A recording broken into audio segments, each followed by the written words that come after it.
to terminate or rescind? That is the question, but what is the difference and what does this mean for you?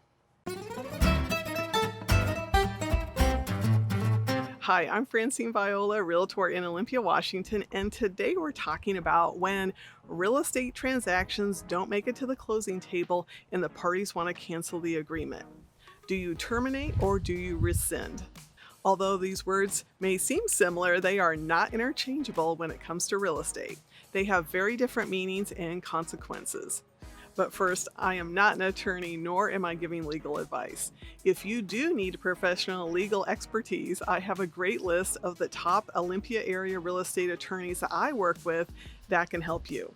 Email me and I'll send you their contact information. A rescission is a release.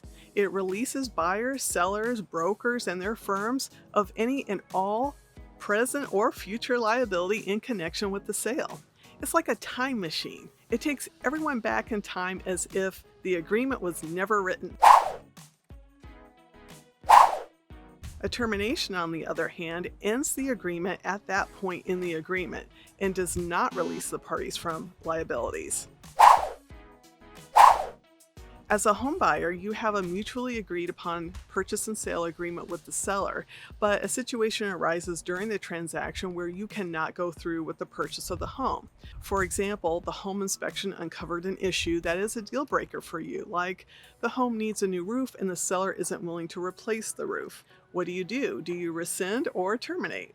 Per the language in our purchase and sale agreement, this would be an example where you would terminate. In our contracts, there is a commitment from the buyer to the seller that the buyer will be responsible for any damage caused to the home during the inspection, even if it was the inspector who caused the damage.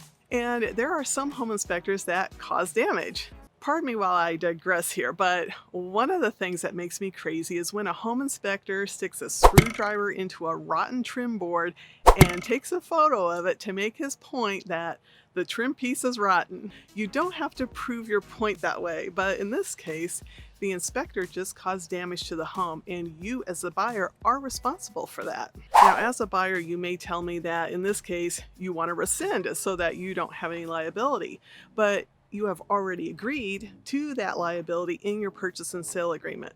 Although there are a lot of legal documents and contracts in a real estate transaction, there are also responsibilities, including the promise to care for the seller's home. Without this balance of a seller having trust of a buyer and the buyer taking care of the seller's home, the real estate industry would have a hard time functioning.